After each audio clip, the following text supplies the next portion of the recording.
Folks, hi, let's try this again. Ryan Adams here from naturalweightlossmastery.com. Thanks for hanging in with me there. You could say that at a mere 26 years old here, I'm a little squirt, I'm a little runt, I don't know nothing, I don't know anything yet. And I would agree with you to a great degree. Many of my audience are perhaps double, in some cases triple my age, infinitely wiser, infinitely more smart than I will perhaps ever be. I say perhaps there, of course, because we all know I am a genius. No, of course not. But having said that, if there's one thing that I'm absolutely sure about in my 26 speedy years here, is that if you are rubbish, if you are really bad in a certain area, and you'd like to get much better or even one day good in a certain area, you must, by virtue of this being sort of a habit and a task of self-improvement, you must be quite inward looking. You must be quite self-centered. Now, those things are often met with pushback in society, aren't they? They don't seem positive things. To be focused on yourself, to be inward looking, to be self-centered. They don't sound like positive things. And folks, for near on 26 years of my life, I have absolutely been called selfish for being very, very focused on my own stuff and very, very focused on my life. I've absolutely been called selfish numerous times for doing so. What I've come to understand in later years, because to a certain degree, I did think that was true, but what I've come to understand in recent years is that it's really self-centeredness, not selfishness. The two, and you'd be forgiven for thinking they have the same definition, but the two have very different meanings. But this is absolutely what's required. This is what's required ultimately to go and transform yourself. Whether it be in a health and weight loss sense, obviously that's my area of expertise, if you will. I can't comment on the other stuff if you want to improve your financial situation or you want to get really good at golf or sewing. I can't help you with those sorts of things. But certainly, from what I've learned in my life, if you want to get good at something you're currently quite bad at, admittedly, you do need a bit of an insular nature. You do need a bit of an outlook, or rather it's an in-look, that is self-centered and very focused on you. For a bit, to allow yourself to actually truly transform, you're going to have to be, quite sacrificial in what you're doing. You need, and I've talked about this bubble of excellence idea, which people really sort of agree with, but you need this sort of bubble around you that makes you, in a strange way, or makes your mind impenetrable to the outside world. What do I mean by the outside world? Friends, family, external voices, the news, mainstream media, mainstream think, culture. You need to be very resistant to those things. Now, of course, that doesn't mean cut everything out. That doesn't mean never watch the news again or never speak to your friends and family again, worse yet. Of course not. That's not what I'm suggesting. But you do need perhaps a period of time where, as I said earlier, you are quite sacrificial and you are very insular and you do filter out and screen a lot of the stuff that's going on in the micro environment in terms of your inner circle and then the macro environment, wider things happening, maybe more domestically in your country or even globally, let's say. You need to screen a lot of the stimulus, a lot of the information, a lot of the ideologies, the beliefs that are getting thrown your way, the opinions that you're hearing. You really, really do. And as I said, I've been called selfish many, many times in my life for this. Really, I think to a degree, that is absolutely founded. I think that probably is one of my worst traits, admittedly. I don't know why we're getting into this, but sometimes I can be a bit focused on me. However, again, the key distinction to make there is there's a difference between being selfish and self-centered. And I know it sounds really simple. I know it sounds like a subtle difference. But this is something when I understood it, I was like, wow, that really is a lot fairer on myself as a description. Because again, to truly transform, you need to regulate all the stuff going on around you. The problem is, the bottom line is, you can't really do that if you're not insular. You can't really do that if you're always influenced by the wider environment, if you're always impressionable. You can't really do that. You can't really focus on you. And I've spoken about, because these are fairly high level concepts, and absolutely I know my audience understand and resonate with these sorts of videos. They might not necessarily be my most popular videos compared to just like the food videos, the what I eat in a day videos, the 4 tips on how to lose weight on a vegan diet videos. However, I find that these are the ones that really connect and resonate and ultimately help people the most. So I know my audience really click with me on this. So I know I can go quite abstract and you guys will follow me, or I hope I can be quite conceptual and abstract and you guys will follow me. But I've completely lost my train of thought just as I've gone on those tangents. What was I saying? Who knows? Who knows? But we'll carry on anyway. But yeah, ultimately, you need to do a lot of screening of all this stuff going on outside. That's what I was going to say. Each time you give away, or rather each time you allow another idea, another person's belief, another person's instruction to you, or expectation of you, we're going to talk about expectation shortly as well, to rub off on you, you basically lose sort of emotional sovereignty, I would say. You lose your own emotional power because you are then subject, or you are then weak or vulnerable to other people's ideas. And you're always going to be anyway. Humans are social creatures. We thrive and survive, and I'm not terming this right, but we're very reliant upon and very needy of expectations from other people. So when other people have an expectation of us, we actually often, and I am going to speak on this briefly later, we actually might feel guilty if we don't meet that expectation. Okay, we actually might feel fulfilled if we do meet that expectation, It's our way of conforming.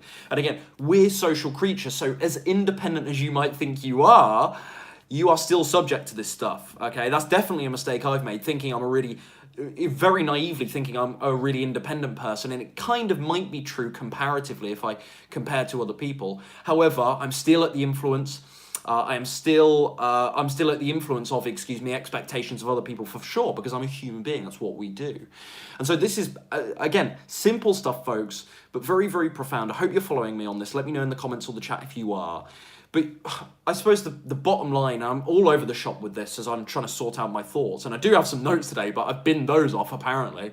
But you do need to create this kind of bubble around you. Again, I've spoken about this bubble of excellence idea before. Screening, filtering everything that comes your way.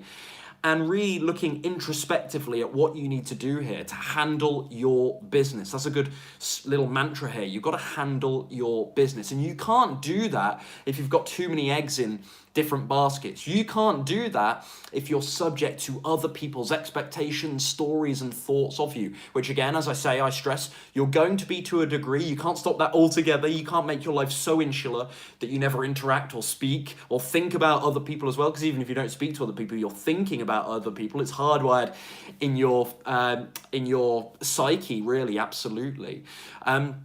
And so, yeah, you can't escape this. You can't escape, these facets of human interaction. However, what you absolutely can do is think a lot more consciously and frankly be a lot more ruthless, because I think, being ruthless is absolutely integral to this point, being very self-centered. You need that inward-looking nature to you. A great analogy for this, and this is going to sound like a strange little metaphor, but I think a great analogy for this is the caterpillar forming its little cocoon before it one day transforms into a moth or a butterfly. And I don't know, this is not my area of expertise whatsoever. I don't know how long they do that for. I don't know if it's 10 days, 20 days. I would have thought caterpillars don't sit in their cocoon for more than maybe a month or two. I imagine they don't have that long a lifespan anyway. So let's say a couple of weeks.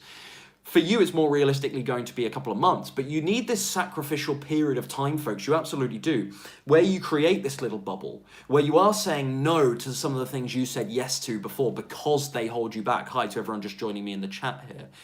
This is absolutely what you need to do. You need to create this little fortress in your mind. Again, it sounds like I'm talking about physical things like the bubble. No, I'm not. These are all conceptual ideas. These exist in your mind.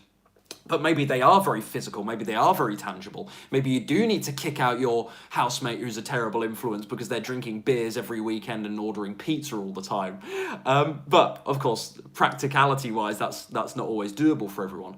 But anyway, this sort of conceptual little bubble where you're limiting all the stuff going on around you, your own little cocoon, like the caterpillar before it turns into the moth or the butterfly, so that it can turn into the moth or the butterfly. And that's the thing. I think if you allow these interruptions, if you allow bad ideas to still come your way, if you allow people in your inner circle, if you hang out with people in your inner circle and they're still constantly doing those bad habits that are no good for your new weight loss and health and nutrition and fitness goals, what's going to happen? You can stay strong for a period of time, maybe while the motivations is pretty high, but over time, their thinking and their actions is going to rub off on you again. As I said earlier, as independent as you may think you are, you're going to be subject to what the other people in your life are doing, especially loved ones, especially people, as I say, in your inner circle, less so the people more on the outside that you only might perhaps see or interact with every once in a while. But certainly those on your inner circle, their bad habits and their good habits could be good things. They will absolutely rub off on you. I spoke about this recently with my live stream, perhaps a week or so back on accountability, didn't I, for anyone that joined me there. So the more you allow these interruptions, the more leaks you have in the ship, so to speak, as Benjamin Franklin might say, the more you sort of stunt your development at this crucial time.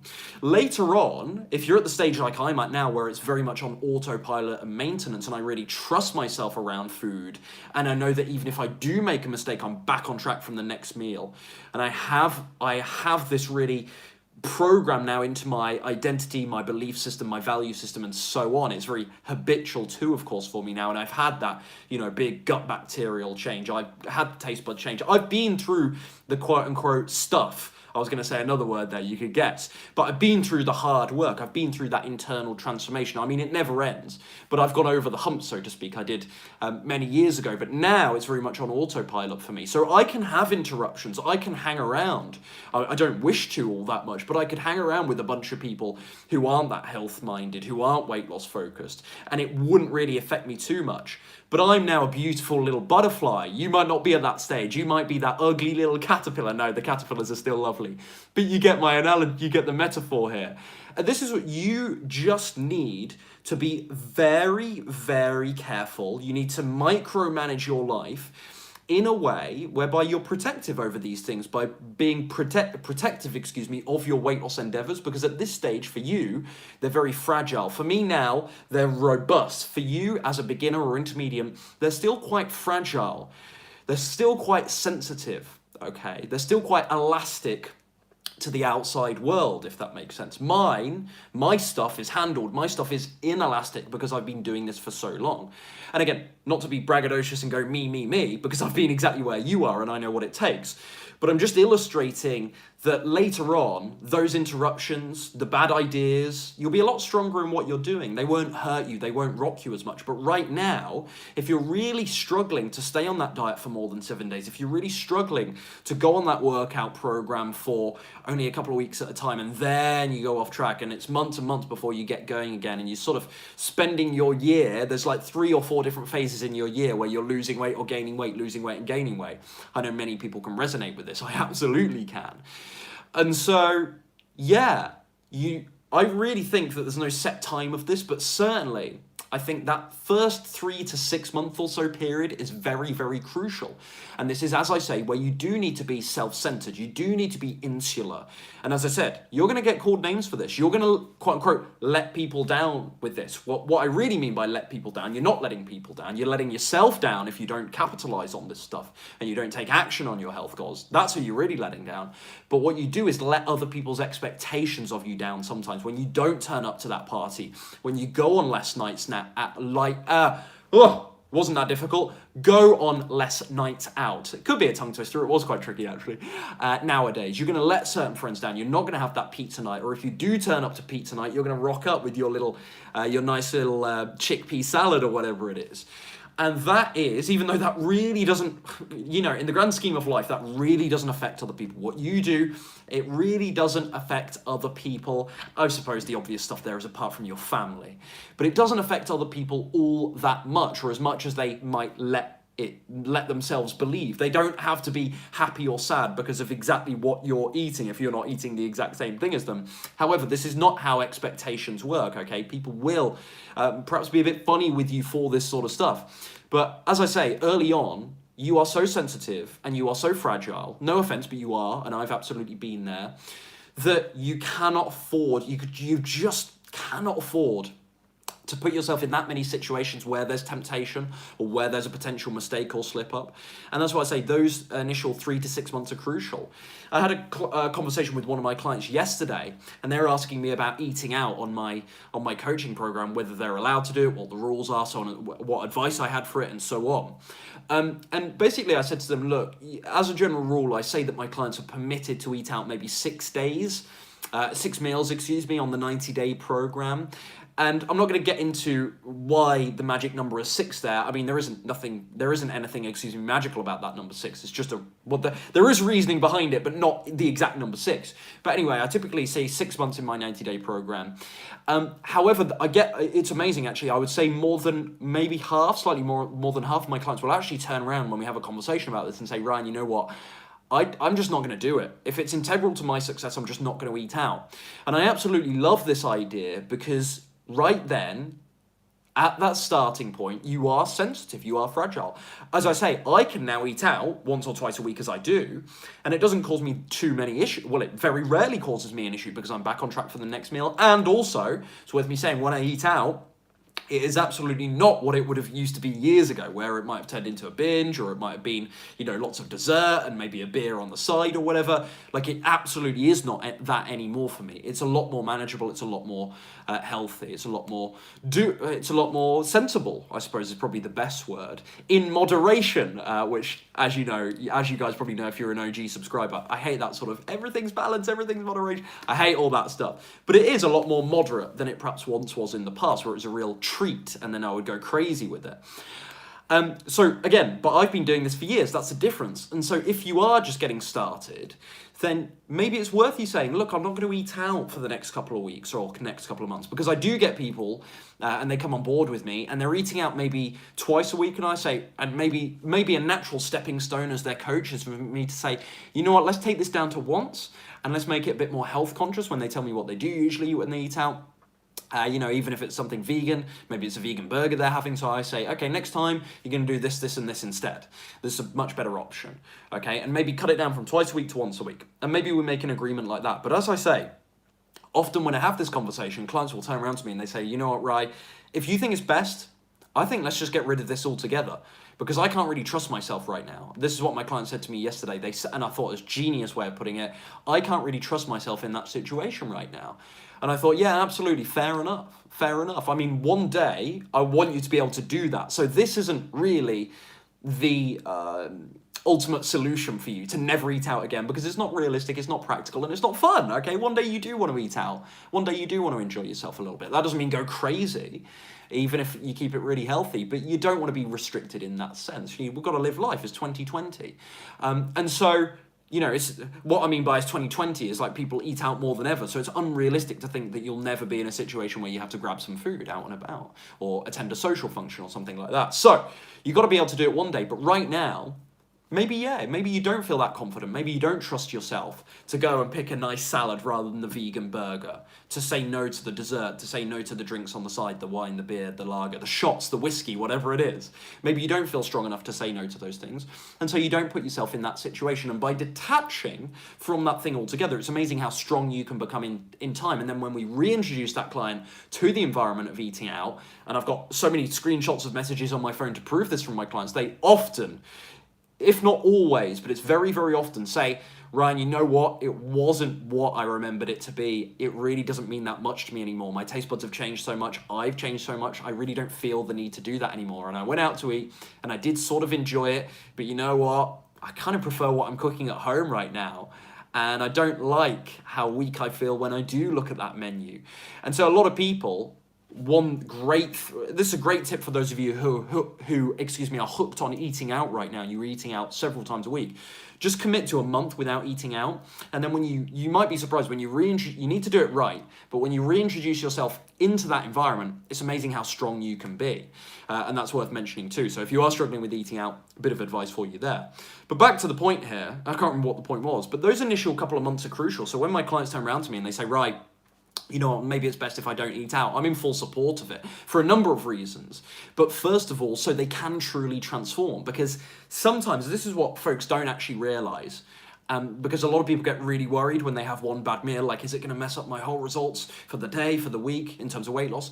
I mean, it depends what the meal is and it depends how far you go, but usually not is my simple answer on this, folks. Usually one meal, one little cheat thing every now and again. It's not going to harm your results on the scale, not really. You might carry a bit of water weight the next day, but it will largely be temporary. However, where the real danger is for many people is it's a reminder. It's a reminder of the habits they had in the past, of who they were in the past, the beliefs, the thoughts, the decision-making they had in the past. And that is really, it's the intangible stuff that I'm worried about. It's not the tangible bad food every once in a while that I'm worried about, once in a blue moon. It's actually the reminder that it poses from a mental and an emotional point of view. That's what I personally get worried about with my clients with eating out. And so those initial 3 to 6 months, as I say, that is really, really imperative. If you can withdraw yourself from as many of these potential risky situations as possible and be quite self-centered and say, no, I'm sorry, I'm not going to attend this event, or if I do, here are my stipulations, here are my rules, here are the boundaries I'm setting, I'm maybe not eating this with you, or I'm going to come around for the game, with the fellas, as I always do, but I'm not going to have that pizza night, guys, and I'm going to sit here with my ginger beer whilst you guys have those cans. And just making that, and you'll get so much heat for this. You're boring, why you're doing this, you don't need to lose any weight, why do you even care, yada. You'll get, or in my case, oh, you're selfish, blah, blah, blah, blah, blah, for like focusing on you. And so you'll get heat for this, right? Again, at first, you might be quite sensitive and fragile to that. But after lots of heat, you'll be a lot stronger for that. It's the same process, okay? This is what transformation is, folks. This is what's required. So if you're listening to this live stream, I've got a blunt message for you here. If you're listening to this live stream and thinking, you know what, I'm going to find it hard to be that insular. I'm going to find it hard to, quote unquote, let friends' expectations down or let friends down perceivably. I'm going to find it hard to be quite self-centered in this regard, Ryan. I can't be inward looking. It hurts me. It hurts other people. Or I've got a family to care for. How can I do this? You're not going to make it. You're not going to make it, folks, if that's your belief right now. You're never going to stick with this. You may as well stop trying right now. No, seriously, I know it's probably doesn't sound like good advice from me. I should be encouraging of everyone, but you're not going to stick to it realistically. You're not. You're wasting mine and your time here by being under the impression that somehow you'll turn this around. If you are not willing to be very focused on you right now, this isn't going to work, and you're going to get called names. And you're gonna, quote unquote, let people down, and and for you as well, you're going to have to feel like you're sacrificing things initially. In time, you'll find there's great freedom in that, and you'll be able to detach from those things and not miss those things.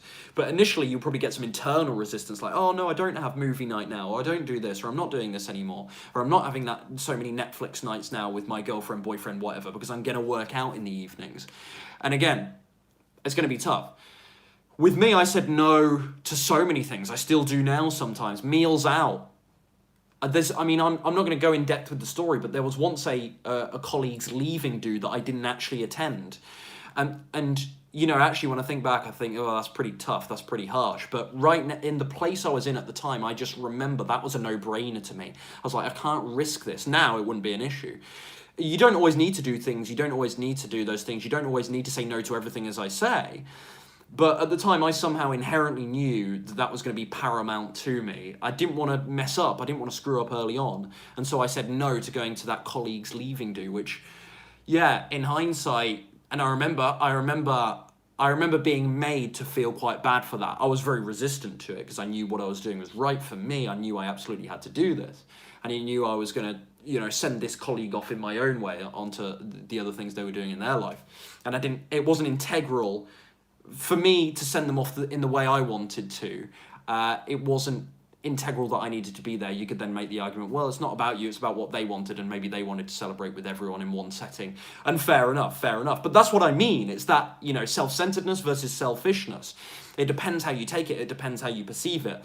But these are the sorts of little quandaries you're going to get yourself into. There are going to be times where you're tested like I was then, and you're going to have to think, no. In fact, I wasn't tested because, as I say, it was a no-brainer. But there's going to be times where you're on the fence about something. I can't think of an example for me right now. Maybe there's a trip that you want to go to. Maybe there's something else, whatever it is that comes up with a friend or family member. And ordinarily you would love to do this. Maybe it's something you loved in the past and it's a great proposition, but you might have to say no to that thing and take all of the heat, the stick from other people and yourself, that fear of missing out from yourself. You're going to have to resist all that because you know this is what you want to do. yeah, so that's really, really key as well. This is a time, as I say, where you'll get called selfish. People will tell you that you've changed. You might not meet other people's expectations. This might make you feel guilty. You got to, ultimately, it's cliche, but you got to stay true to your dreams. You got to stay true to your goals on this. Like if you want, at the end of the day, I always think that one of the bottom lines with weight loss is if you want it badly enough, you'll make it work. Now, there are a bunch of examples and scenarios that can disprove that. Where there may be exceptions to the rule. But generally speaking, the bottom line is if you do want to lose weight, you're going to figure it out. You will get it done. If you want this badly, it will eventually happen for you. You'll make lots of mistakes along the way. It'll be a big battle. It'll be tough. But if you really do want this, it's eventually going to happen. Even with self-sabotage, even with the voices of doubt that come up from time to time, if you do, generally speaking, want this bad enough day in, day out, you will eventually get there, okay? And so, yeah, I can't remember why I brought that up, folks, but I think this is I think this is really, really important. When you want it badly enough, things become a no-brainer. That little cost-benefit analysis that your mind does when it sees Ben & Jerry's ice cream versus fresh fruit as the other alternative, your cost-benefit analysis, when you really, really want this, it tips the other way more often than not. It tips to the fruit more often than not. Might not be perfect. Might need to be something that's improved in time. Maybe you only pick the fruit 9 times out of 10 and there's still the odd occasion where you go for the bad food. Fair enough, it might be improvement for you, so that's better than nothing. And it might need working on, but generally speaking, if you stick with that ratio, you're going to get there in time. You absolutely are. So, yeah, you got to want it badly. And I spoke, didn't I, about maybe 15 or so minutes ago about this ruthlessness. You've got to be ruthlessly uncompromising, I think, with what you're doing. And again, setting those boundaries, saying no to people, saying no to yourself, saying no to your inner voices, your inner demon, certain situations. You've got to be ruthless in protection of what it is you're building here. Later on, you can relax more, as I say. So what I'm saying to people, it's worth me stressing once more, this might sound really, really extreme. It's not permanent, because one day you will get to the place where you have transformed and you can trust yourself in certain environments and you do have a bit more leeway. Not that you should get away with, naughty things, but you do have that leeway. But internally, again, you've shifted so much, you've changed so much that if you do have, that gin and tonic, this isn't a gin and tonic, by the way, it really doesn't affect you like it might have in the past. And that's the balance to strike, but that comes later on. Right now, as I said earlier, you need that caterpillar's cocoon. You need to build that so you can actually transform. The more interruptions there are, the more you stunt your progress, the more you risk it, the more you take backward steps, the more, as I said earlier, you have those reminders of the person you used to be. Later on, those little things, they're not going to take you backwards because you're so strong, you've been doing this so long, you are robust, you are insensitive. Make sense? And the final point on this is on this section is you've got to be setting boundaries with yourself and others. Really, really key. Let's start by talking about yourself. What am I going to do? What am I not going to do? What am I going to tolerate now, behavior, decision-making, action-wise now? Okay, am I going to tolerate myself? Am I going to tolerate my behavior when I'm watching Netflix on a Friday night when I'm committed to that workout? Okay, am I going to tolerate that behavior? Am I going to accept it? So setting clear boundaries with yourself, number one. If you've got, this is something I spoke about recently on Instagram, if you've got a weakness for ice cream right now, and you always go for ice cream, maybe you say to yourself, you know what, these next 7 days, this next 4 weeks, I'm going without ice cream. It's just not happening in the freezer, and I'm not walking down the frozen section of the supermarket, the grocery store. That's a boundary you're setting with yourself. You're not saying to yourself, oh, I'm going to cut down on ice cream, right? That's a commitment, and it's a better commitment than not cutting down on ice cream, but it's not a boundary. A boundary is something very clear-cut. It's pretty binary at the end of the day. You know when you cross it. It's not a good boundary if you don't know when you've crossed it or not, okay? That's not a boundary. That's not what a boundary is. So you need a big boundary there, a big wall, a big border that separates unacceptable behavior from acceptable behavior. You need to make that clear. Okay, I'm not having no ice cream. I'm not going out to eat for a month. The example I referenced a couple of times earlier. You need that clear boundary with yourself about what's unacceptable, what's not acceptable, and that's going to, again, inward looking, insular. You're focused on you. You're thinking about you. That's selfish. You've changed. You're so boring now. You're going to get all of this shtick. You're going to get all of this shtick for this stuff. But it's got to be done. And then, of course, setting boundaries with others. Sitting down to someone and it's not about being rude or clinical. And maybe you do need to be clinical, so clinical's not the word. But it's not about being rude or disrespectful. It's about having quite a tactful and, really importantly, an open and honest conversation with someone and saying, you know what? I'm working on my health and weight loss goals right now, watching this charming, good-looking young man called Ryan Adams on YouTube. Really motivated to do this right now. And I know we have that pizza night on Fridays, but I'm going to give the next couple a miss. It's not permanent, and I'm not stopping you from doing it. And if you still want to do it, and we'll catch that movie together, so you can still munch on the pizza, and we'll still watch the movie together. Nothing really changes about the activity itself. I'm just not going to partake in the pizza. Yeah, we'll still have that great, quality time together, or we'll still have that time together. I'm just not going to have the pizza. And just having that conversation with someone and explaining why you're doing that. And if you do it in a tactful way, then, if that person really, really loves you and is on your team, is in your corner, so to speak, they'll be fine. They might be a bit disappointed and they might go, oh no, what does that mean I can't? They'll probably get lost in their own head thinking, oh, should I do that? Maybe they're judging me now for doing that because they've got these new health goals. They might get lost in their own head. They'll probably, first of all, be thinking about themselves because that's what we do. So they'll probably go straight onto themselves. But if they're on your team, loving and supportive of you, this shouldn't be a major issue in the friendship or relationship or partnership, should it? It really shouldn't.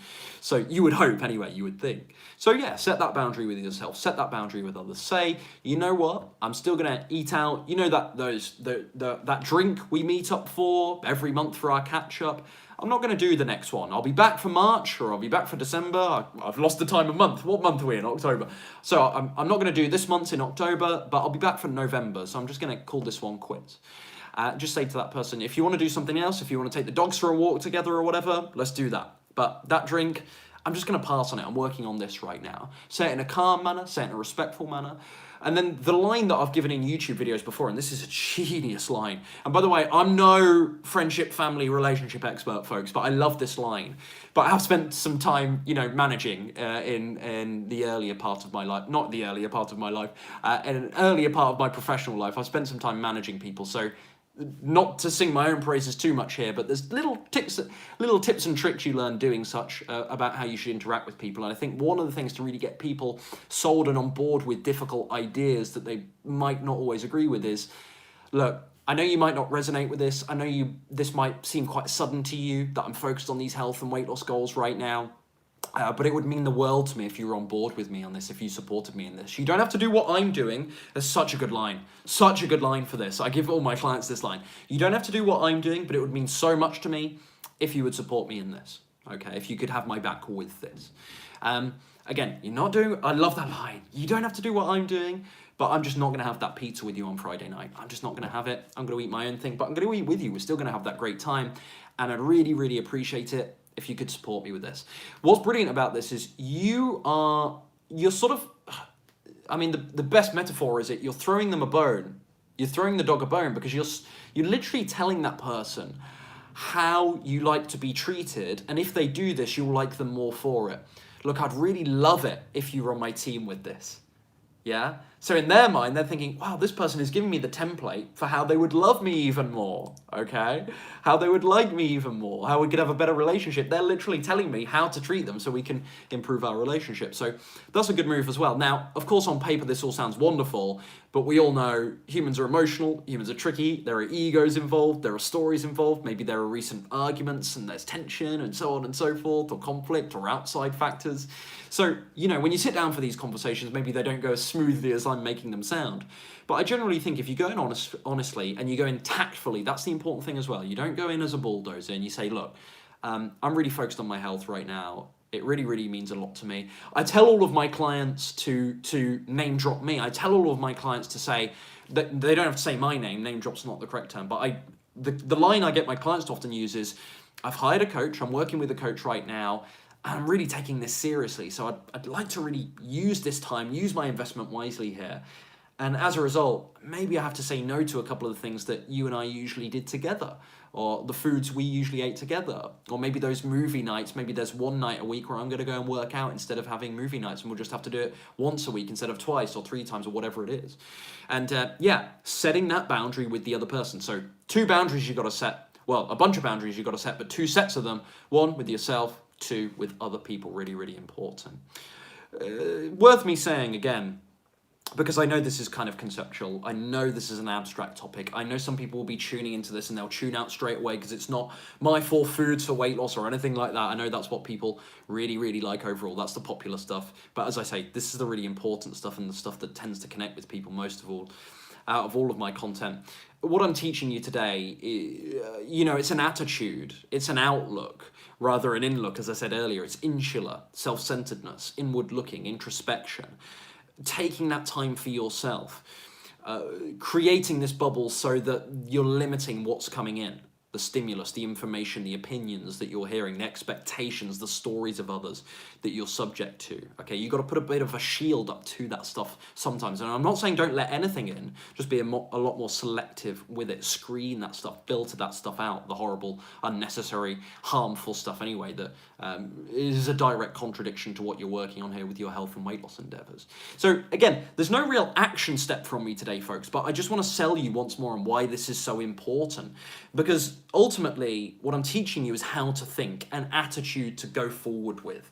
This idea that you're really focused on you and be okay. But that's another point to this as well. Be okay with being self-centered. Be okay with saying to your friends, look, I'm taking this time, your family, look, I'm taking this 1 hour, this 3 hours a week to work out, okay?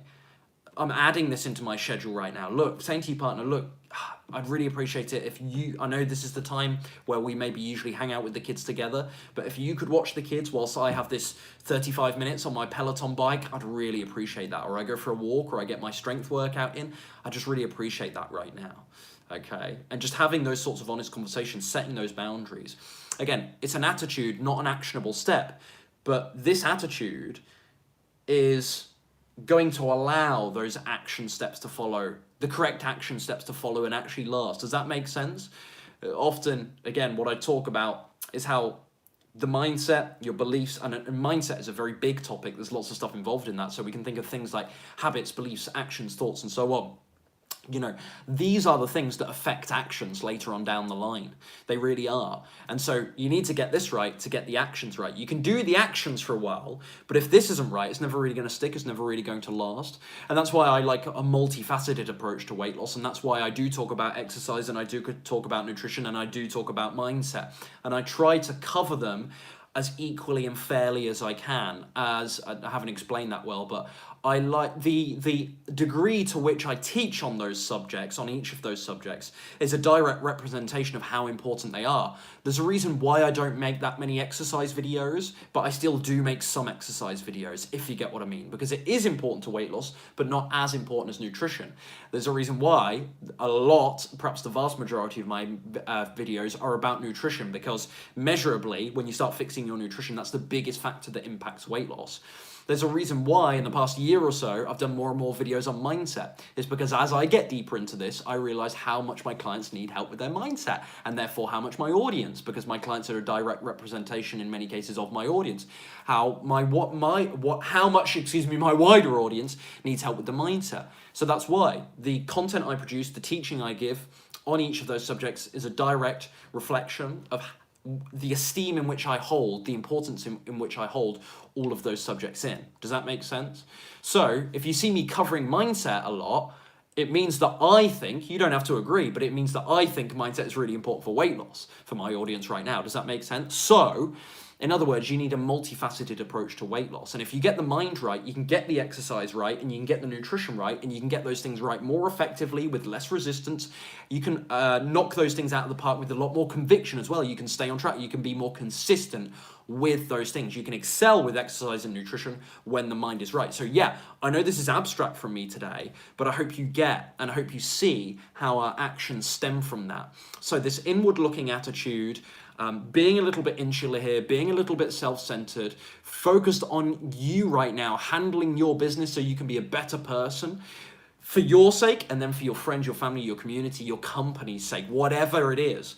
But really for me, there's been a huge ripple effect to weight loss and health that's meant that overall, I'm most certainly not perfect, and I would never be naive enough to call myself a good person. I've met very few people who are truly good people consistently all the time. We're very complicated beings, and that's absolutely fine. I'm in true acceptance of that. I've got no delusions about that. However, I do think health and weight loss has made me better overall. I don't think I'm a good person, but I think it's made me a lot better of a person overall.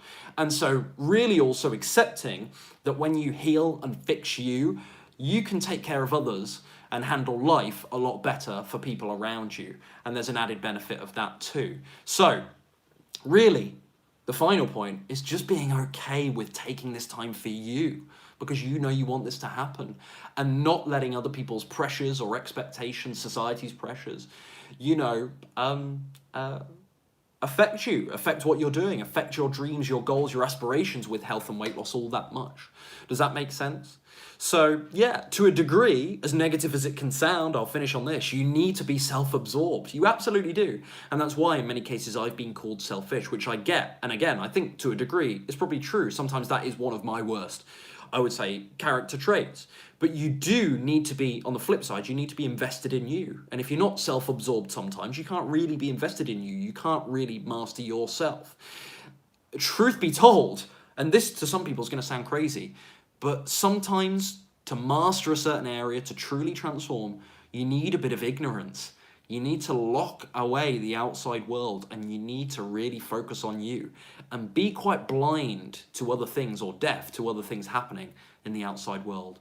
We'll finish on that, folks. This isn't a Q&A, although I really appreciate your questions or comments, folks. I don't think there are any questions. Thank you so much for joining me today.